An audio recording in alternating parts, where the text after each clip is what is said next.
It's also interesting that the vast majority of parasites people get are coming from plants, aren't they? Oh, indeed. Raw plants like salad greens and fruits. And you get all these radical vegans saying you're parasites in meat. No. We cook the meat, dumbasses. That kills them.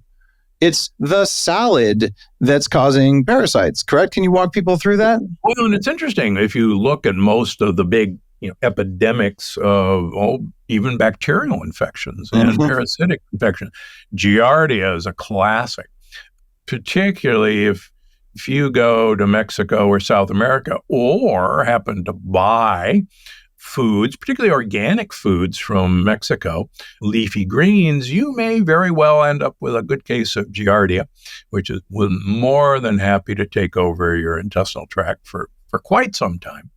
And people go, but I eat, so healthy. Well, so many times the organic vegetables are fertilized with manure. And we forget that we are what we eat, but we are what the thing we're eating ate. And so you got to be careful out there. I had something happen to me a while ago in Phoenix. I had a salad at a restaurant. Next morning, I had disaster pants. And I would crap 20 times a day. And it was horrible. So I got, all the parasite samples, all the gut bacteria, all the things you do at a GI doctor, nothing. They could not find it. I went to a specialist who sent it off to Africa, couldn't find it. And finally, I found this old guy right next to Central Park in New York City, recommended by a friend. And he wrote 6 textbooks on tropical medicine in his career. And he also ran public health for New York State for several years. He was in his 80s, just most fascinating guy I've met in a long time. And he says, all these young doctors, they never look in there to find where the parasites are. Good parasites aren't going to leave. They're going to stay inside. Bend over. I'm like, oh God. So he gets his, little flashlight hose thing and goes in and there it is, 10 inches up. I'm like, 10 inches, good God. Thankfully, it was a flexible hose.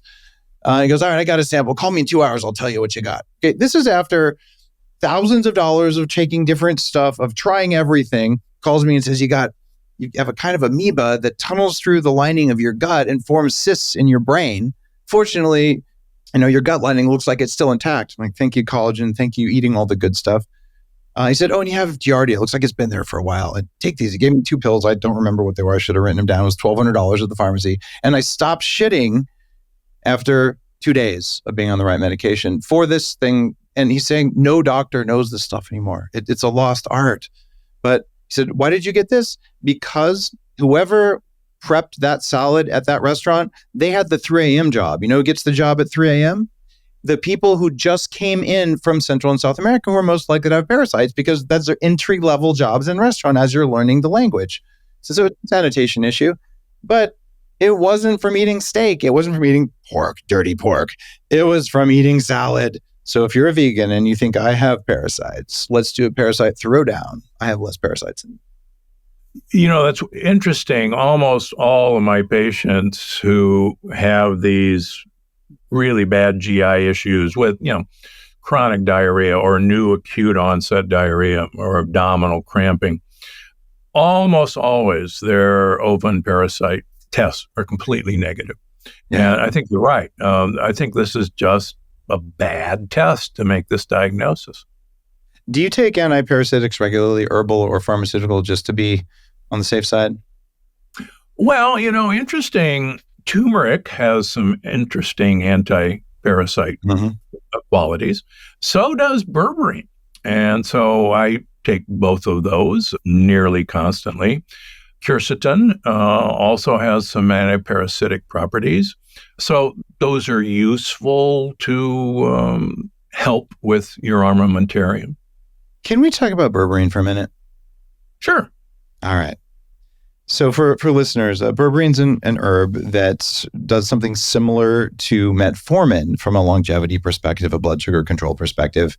Metformin is something that some people in the longevity field have been taking for a while to reduce their speed of aging. I started taking it in 2003 when the first study came out, and stopped taking it in 2006 because it wasn't working the way it was supposed to work. And I've been generally opposed to it. I've tried it a couple more times. It reduces mitochondrial function. So I don't think metformin is a good thing. And most people who start metformin and they're big cheerleaders, I'm like, give them 3 years.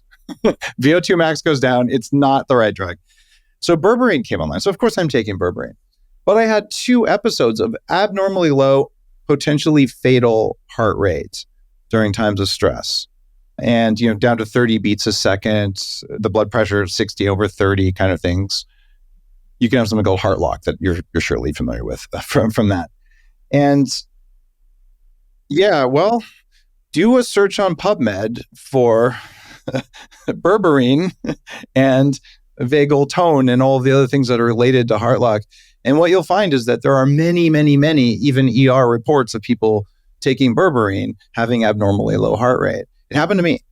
And one of the times I'm lucky I had an EpiPen. It was in the back of an Uber and it could have been really, really bad. That was after a medical procedure. Both of these were. And James Clements, who's been on the show and is another one of those guys in the longevity field. I've known him for 25 years. He's the guy who flew around and gathered DNA from everyone over 100 so George Church could analyze it. James had the same experience with him. We couldn't figure out why our heart rate kept going lower and lower and lower. So berberine is not without risk. And I tell these people just, dihydroxyberberine, I'm doing enemas with it now. It's going to save my life. Guys, it's a double-edged sword. All pharmaceuticals are, and so are some of the plant compounds. But I was going to say, if you, with your cardiology background, you come across any of that in yourself or in patients, or you ever seen it? Luckily, knock on wood, I haven't seen that particular effect of berberine. I think some people say, well, if some is good, a whole lot is a lot better. Yeah. And there is a slippery slope with supplements. I'm the first to tell people that. Gotcha. So I think you should use it. But if you see your heart rate and your Oura ring are telling you weird stuff, you should pay attention to that. Interesting, melatonin can do something too.